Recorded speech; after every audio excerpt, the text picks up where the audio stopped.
안녕하세요. 저는 결혼한 지 이제 곧 3년이 넘어가는 30대 초반의 여성입니다. 출퇴근길에 사연 드라마를 자주 듣곤 했는데 이렇게 저도 익명의 힘을 빌려보면 도움이 될까 싶어서 참여해 보네요. 요즘 저의 부부의 고민은 아이가 쉽게 찾아오지 않는다는 것이었는데요.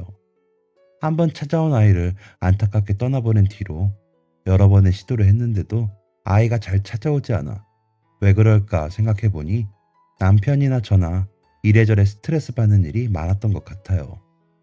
그때는 잘 깨닫지 못했지만 스트레스의 요인을 원천 봉쇄해버리니 이제야 좀 살 것 같다는 생각이 들면서 제가 굉장히 많은 스트레스를 받고 있었던 걸 깨닫게 되었습니다.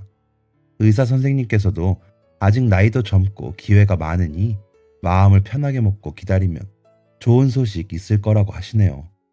여기에 마지막으로 이야기를 풀고 더 이상 이 문제에 대해 생각하지 않고 편안한 마음으로 살아가려고 합니다.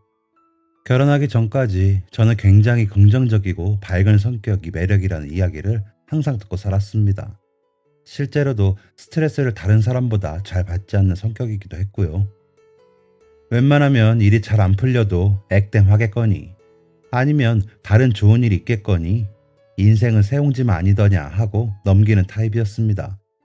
주변에 친구들도 많았고 크게 싸우거나 사이가 좋지 않은 사람들도 없었고 인간관계가 항상 원만했어요. 지금 생각해보면 중산층 부모님 밑에서 외동딸로 태어나 사랑 많이 받고 안정적으로 자란 덕이 아닐까 싶지만 처녀 때는 정말 부족한 것이 없으니 크게 화가 나는 일도 불편한 일도 없이 무난하게 살아온 인생이었습니다. 외동딸로 자랐지만 학교 선생님이었던 어머니 덕에 외동 아이들에게 쉽게 나타나는 이기적인 성격도 잘 지도받으면서 자라올 수 있었던 것 같아요. 그렇게 무난하게 살아오다가 대학교에 와서 운명처럼 남편을 만나게 되었죠. 남편도 저처럼 크게 모난 데 없고 인간관계도 원만한 사람이었습니다. 그러다 보니 크게 싸우는 일도 없었고 서로 마음에 들지 않는 부분도 없었기 때문에 다른 대학생 커플들보다 더 오랫동안 연애를 이어갈 수 있었어요. 대학을 졸업하고 사회에 나가보니 성격 모난 데 없고 인간관계 원만하고 안정적인 성격을 가진 사람이 얼마나 귀한지 더 잘 알게 되었죠. 그래서 남편도 저도 연애가 지속되어 갈수록 당연히 서로 결혼할 사람이겠거니 생각하고 미래를 약속했습니다. 한 가지 마음에 걸렸던 건 남편은 저처럼 안정적인 가정에서 자란 사람이 아니었다는 거였어요. 왜 어른들은 항상 연애와 결혼은 다르다고 화목한 가정에서 자란 사람과 결혼해야 한다고 하시잖아요. 집안이 화목한지 아닌지에 따라 결혼 상대를 정해야 한다고요. 특히 시집을 가야 하는 여자 입장에서는 더더욱 그게 중요하다고 말입니다. 처음 남편과 결혼을 하고 싶다고 저희 부모님께 말씀드렸을 때도 부모님의 반응은 조금 조심스러웠어요. 남편은 사실 부모님이 어릴 때 이혼하시고 아버지 밑에서 자랐거든요. 어머니와도 가끔 연락은 하지만 남편이 기억도 못한 어린 시절에 어머님이 집을 나가셔서 어머니와 크게 교류가 있었던 상황은 아니었습니다. 저희 부모님은 그 부분이 조금 조심스러웠던 거였고요. 하지만 요즘 한부모 가정이 그렇게 흠잡힐 부분도 아니고 부모님도 제가 연애할 때부터 남편과 워낙 자주 만나시기도 해서 남편이 어떤 사람인지 잘 알고 계셨기 때문에 큰 반대 없이 결혼을 진행하게 되었습니다. 부모님의 허락에는 아무래도 아버님의 인품이 큰 공헌을 했어요. 오히려 아버님이 먼저 이혼하신 부분을 언급하시며 부모님을 안심시키더군요. 제가 윤석이 어릴 때 이혼을 해서 장가 보낼 때 흠이 될까 걱정을 많이 했습니다. 그래도 목숨 걸고 윤석이 이놈 잘 키우려고 노력했으니 많이 모자라겠지만 예쁘게 봐주시면 감사하겠습니다. 그리고 둘 다 일을 하다 보니까 저희 집 먼저 왔다가 사돈 뵈러 가면 예은이가 너무 늦고 힘들까 제가 염려가 많이 되더라고요. 예은이가 외동이라 사돈께서 많이 기다리실 텐데 저희 집이 제사도 안 지내서 일찍 올 필요가 없으니 예은이도 사돈도 괜찮으시다면 사돈을 먼저 뵙고 저희를 나중에 보는 걸로 하는 게 어떻습니까? 사실 명절 방문하는 부분까지 생각지도 못하고 있었는데 그렇게 말씀해 주셔서 너무 감사한 마음이 들었어요. 생각해보면 통상적으로 시댁 먼저 방문하고 친정으로 가잖아요. 안 그래도 제가 외동딸이라 그런지 부모님이 제가 시집을 간다고 하니 적적해 하시는 게 마음에 쓰였는데, 이런 부분까지 저를 생각해 주신 아버님 덕분에 부모님도 크게 안심한 모양이셨어요. 남편이 평소에도 아버님을 존경하고 아버님 성격을 많이 닮으려고 노력한다는 이야기를 종종 했는데, 그만큼 온화하고 생각이 깊으신 분이었습니다.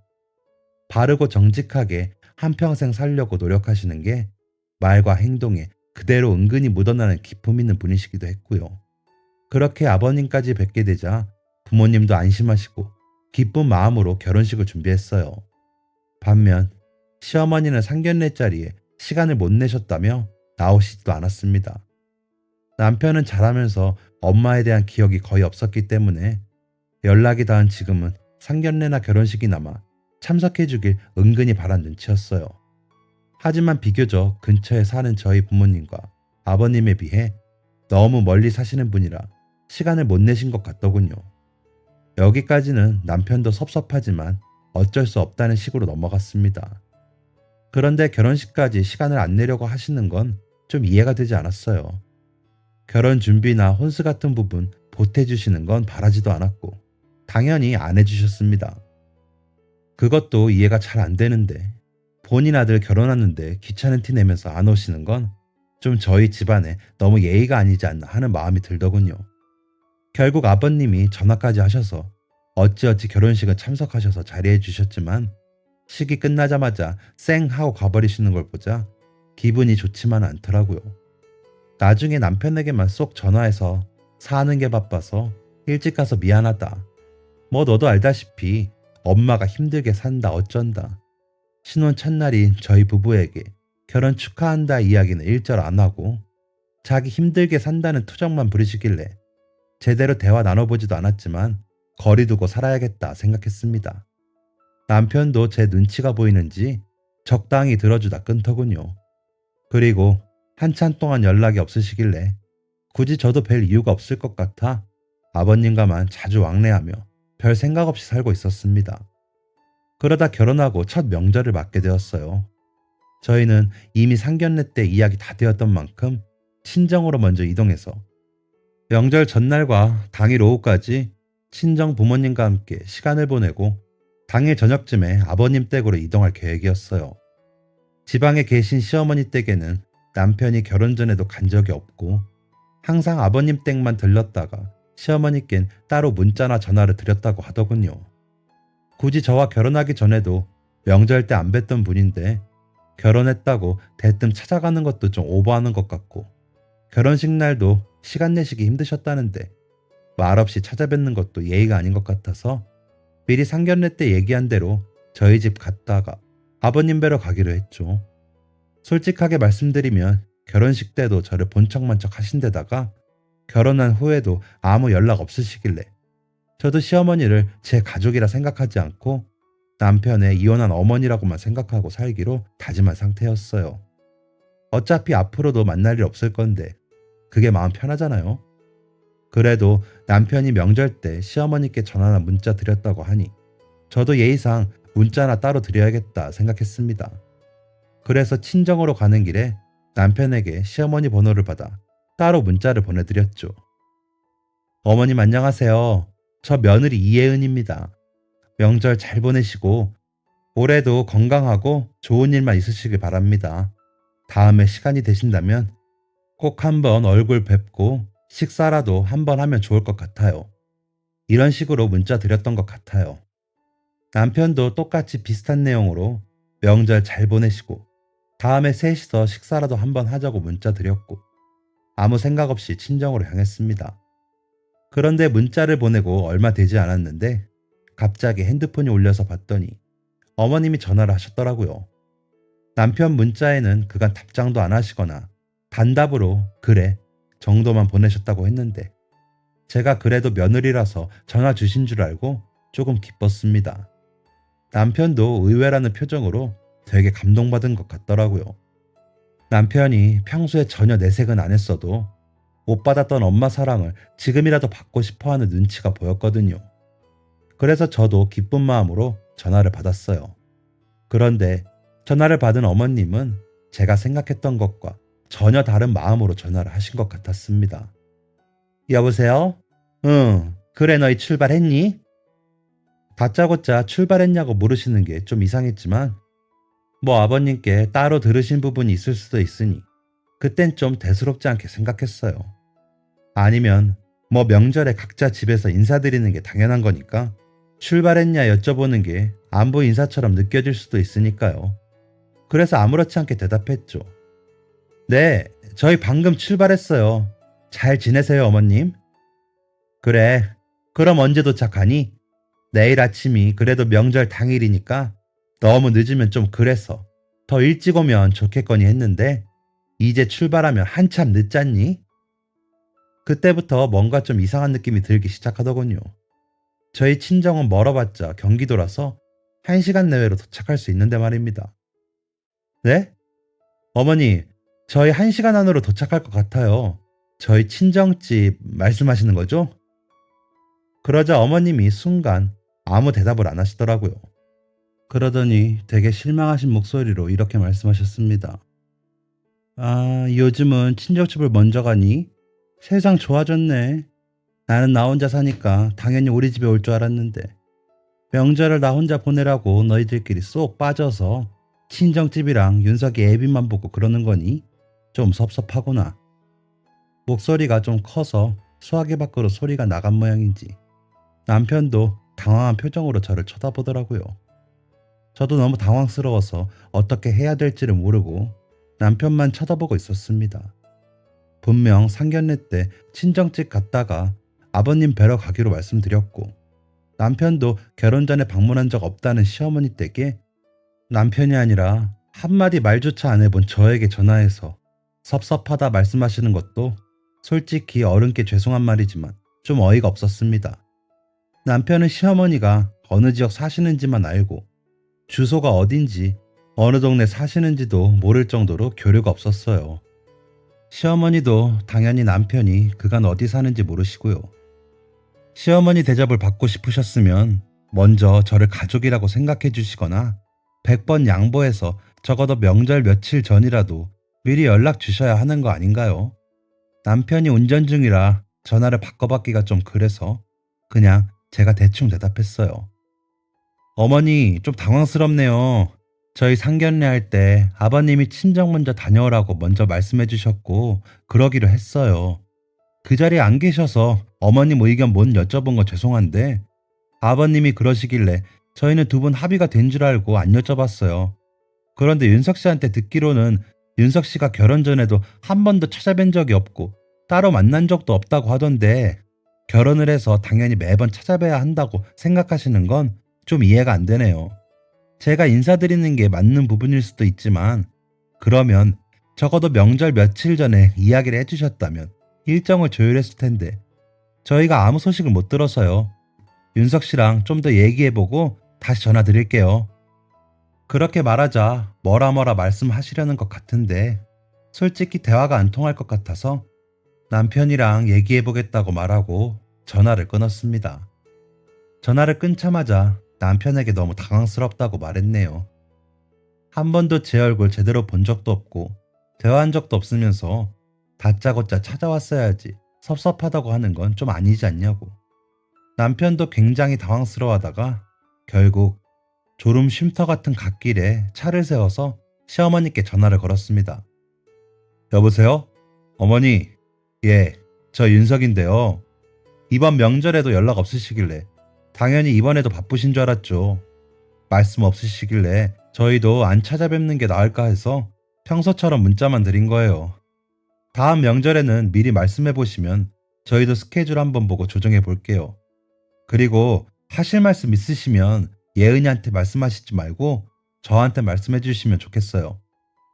남편이 이렇게 말하자 시어머님이 또 아까 저한테 했던 것처럼 세상 실망하고 상처받은 목소리로 혼자 명절을 보내기가 싫다나 뭐라나 울먹이시면서 어떻게든 내려오길 바라는 눈치였지만 이미 명절이 시작되어 버렸고 시간이 안 될 것 같아서 제가 칼같이 안 된다고 했어요. 남편은 시어머니가 외롭다 하니 마음이 엄청 흔들리는 것 같아 보이더라고요. 그런데 이미 친정집에 먼저 가기로 되어 있고 저희 부모님 기다리시고 계신데 시어머님 뵙고 오면 저희 집에서도 오래 못 있고 아버님은 아예 못 뵐 것 같아서 저는 절대 갈 생각이 없었어요. 솔직히 남편이 시어머니 징징거림에 휘둘리는 것도 좀 짜증이 났습니다. 누가 봐도 시어머니가 자기 편할 대로 막무가내로 하려고 남편에게 엄마가 어쩌고 저쩌고 이런 얘기 하는데 그게 너무 비겁하고 열받잖아요. 남편 인생에서 엄마 역할 해줬던 적도 없으면서 자기 불리할 때만 엄마가 어쩌고 저쩌고 너무 이기적이고 비겁하다는 생각이 들었습니다. 남편에게 너 키워준 건 아버님 뿐이라고 아버님에게 잘해주는 게 효도라고 얘기하니까 남편도 어느 정도 마음 정리가 되는 것 같더군요. 그 명절 그렇게 넘어가고 그 다음 명절에도 역시나 시어머니가 아무 연락도 없길래 저도 그냥 명절 문자도 안 보내고 아버님만 뵀네요. 그렇게 지내다가 제가 임신을 하게 되었습니다. 계획 임신은 아니었지만 아이가 있으면 좋을 것 같다는 생각을 종종 하기 시작했을 때라 정말 뛸 듯이 기뻤습니다. 남편도 아버님도 너무너무 기뻐하시면서 저를 공주처럼 대해주시기 시작했습니다. 초기에는 임신한 지 얼마 되지 않아 별로 임신한 게 실감나지도 않는데 저 기분 좋으라고 공주 대접 해주시는 것 같아 머쓱하기까지 했는데요. 시간이 흐르면서 입덧을 시작하게 되자 정말 남편의 도움 없이는 아무것도 할 수 없는 처지에 이르렀습니다.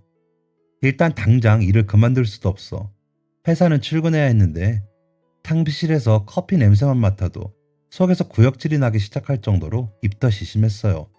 아무것도 입에 댈 수조차 없어서 임신을 했는데도 살이 금세 오르기는커녕 헬스케이지는 제 얼굴을 보고 만나는 사람들마다 제 걱정을 해주실 정도였습니다. 남편과 아버님, 친정 부모님의 걱정은 말할 것도 없고요.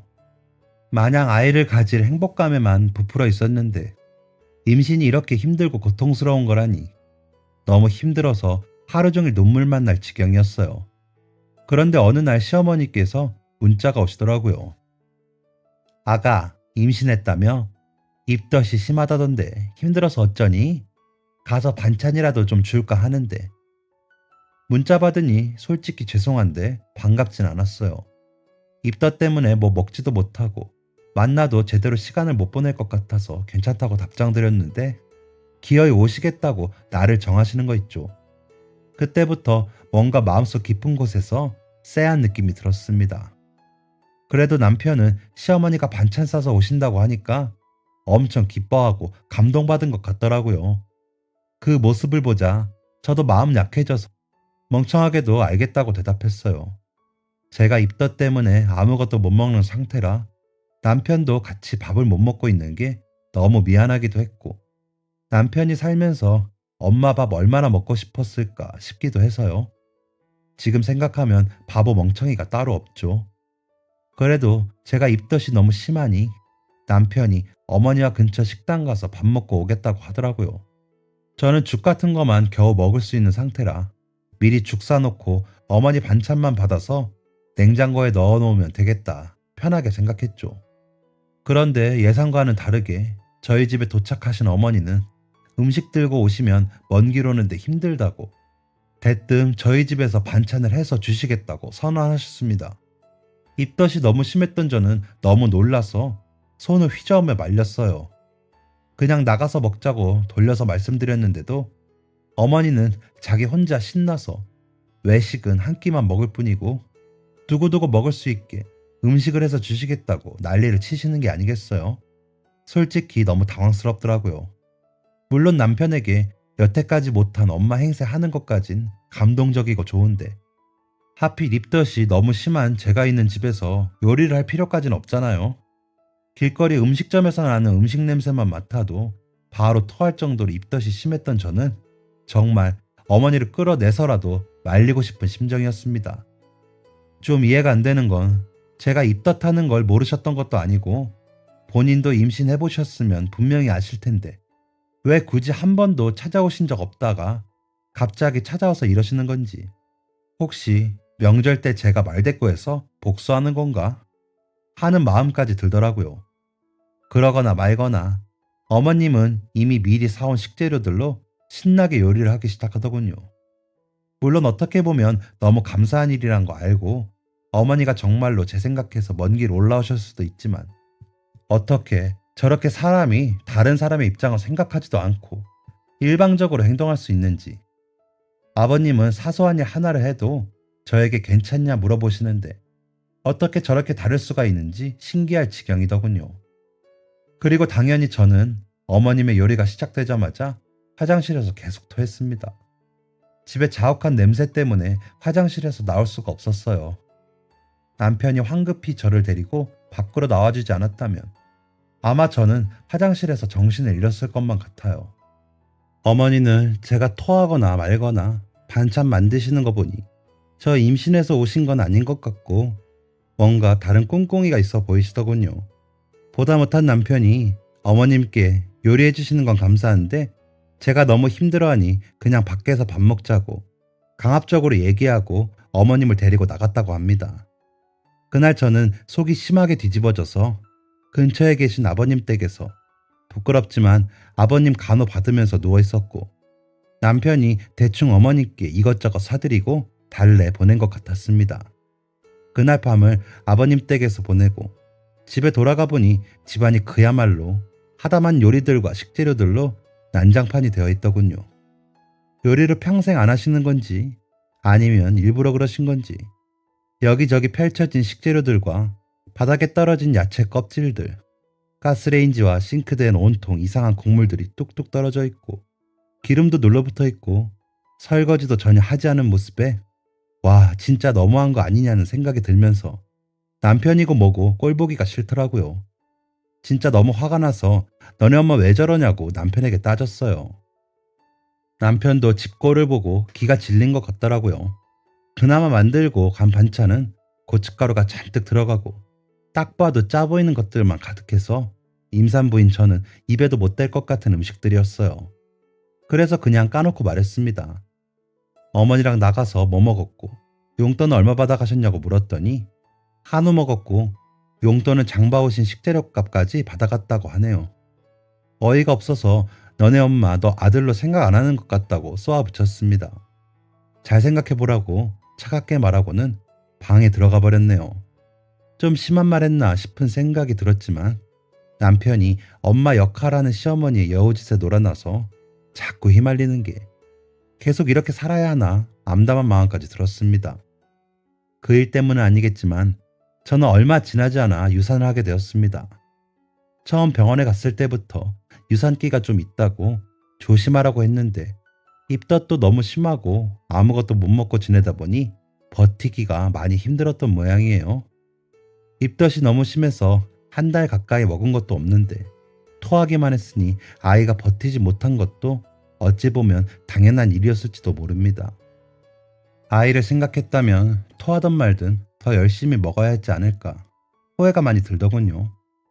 결혼하고 처음으로 찾아온 아이라 몇 달 품지 못했어도 애착이 많았는데 엄마가 되어서 몸 관리를 제대로 하지 못했다는 자책감에 한참 동안 울었습니다.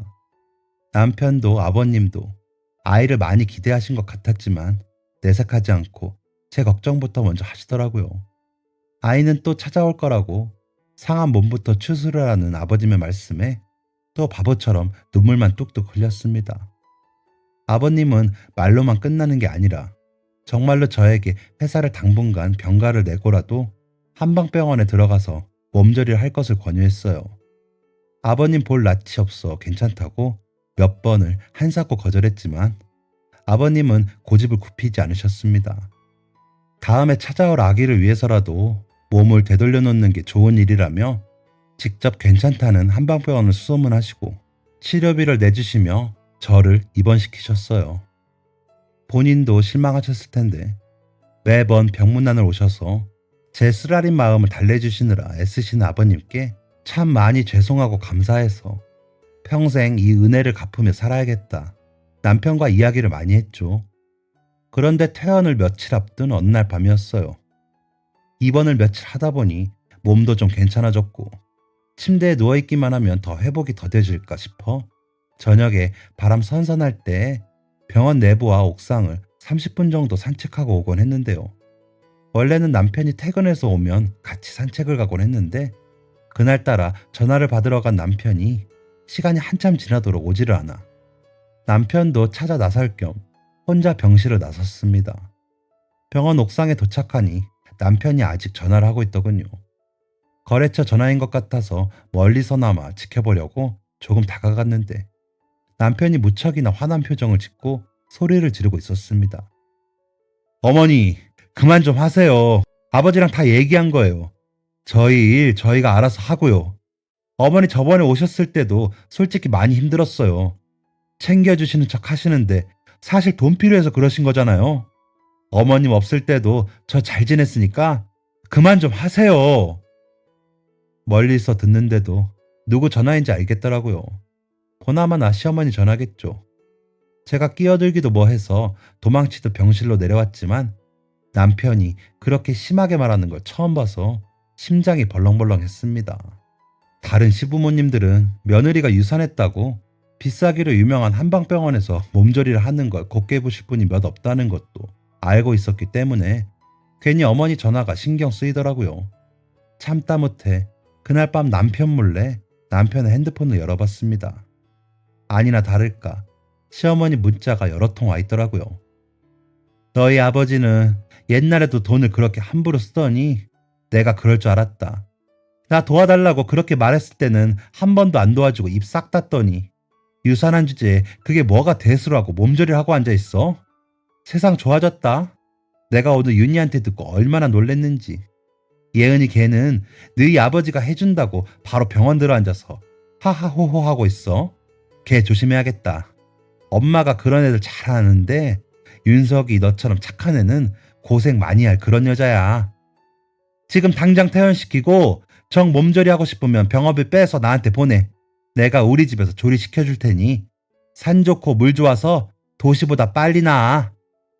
걔 버르장머리도 고쳐놓고 좋겠네. 엄마가 너 고생 안 하게 항상 기도하는 거 알지? 엄마만 믿어.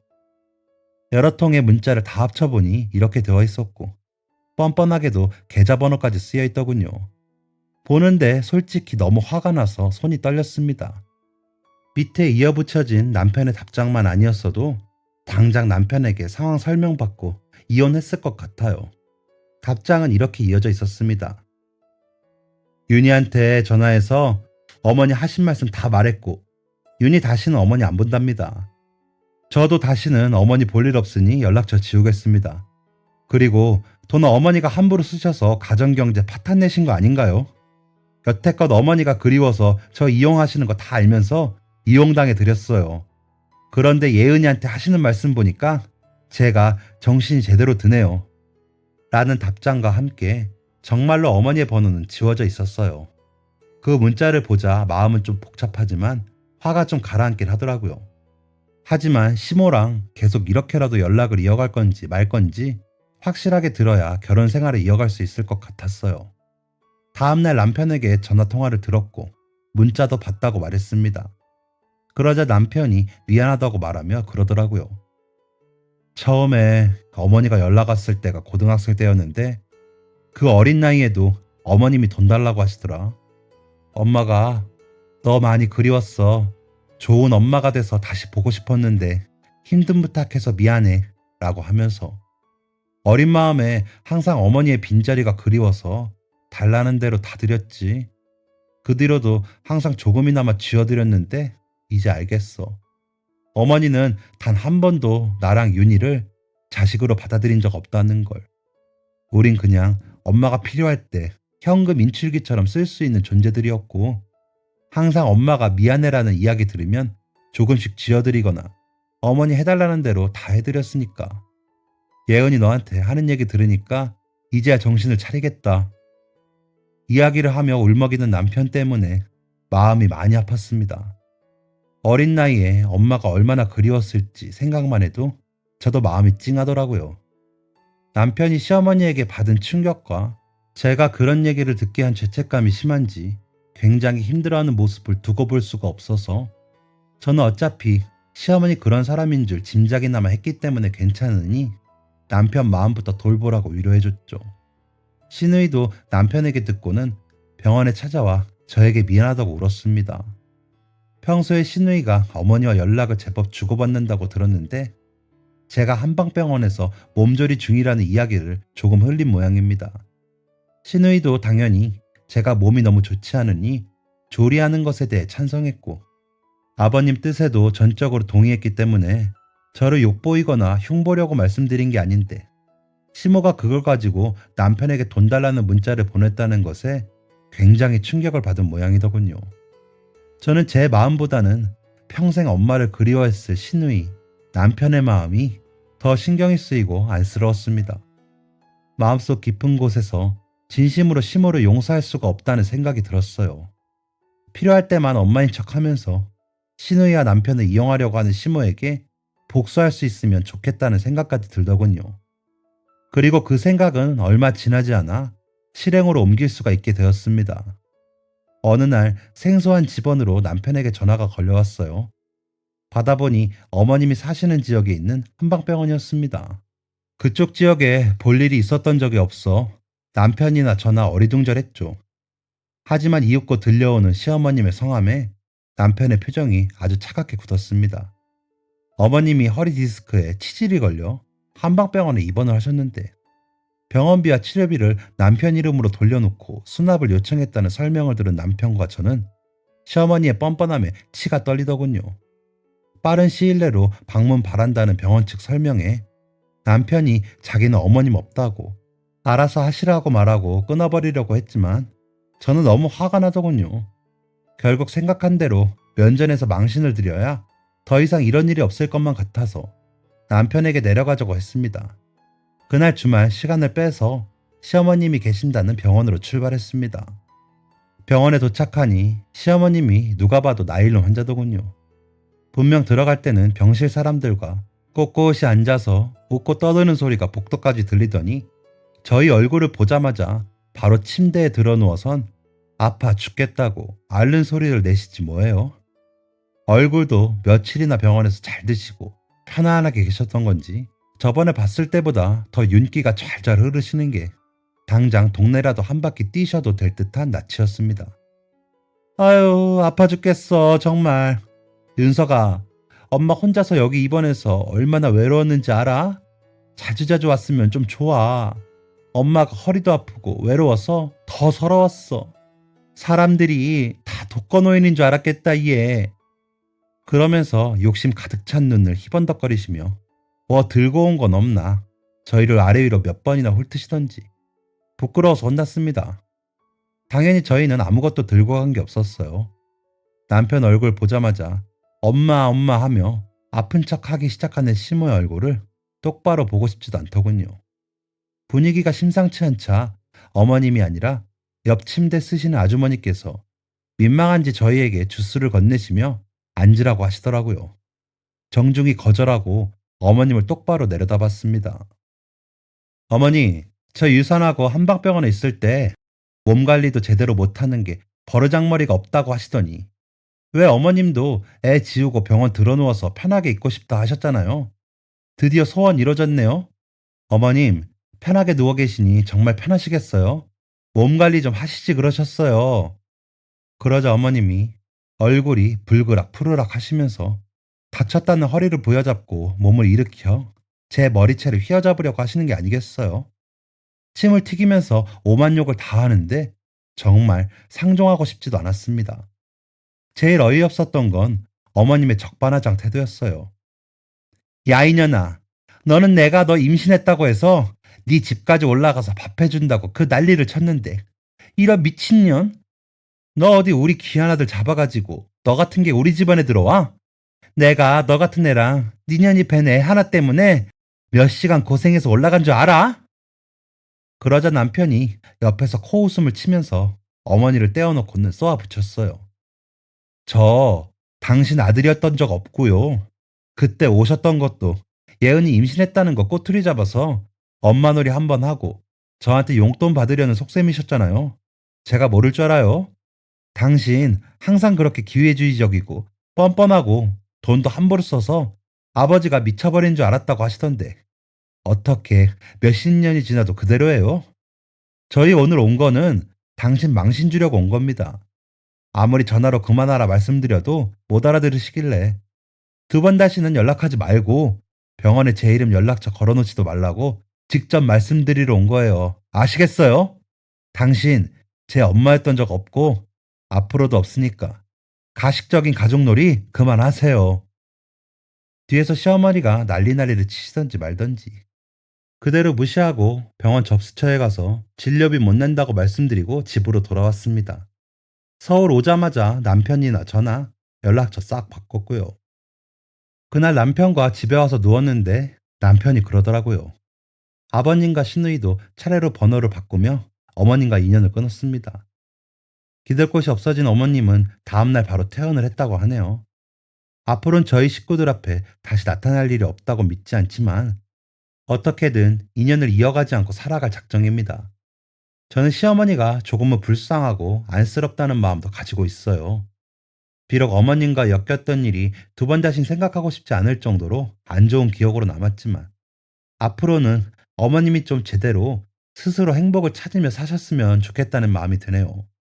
저는 저에게 소중한 식구들을 더욱 행복하게 해줄 방법을 찾아야겠죠.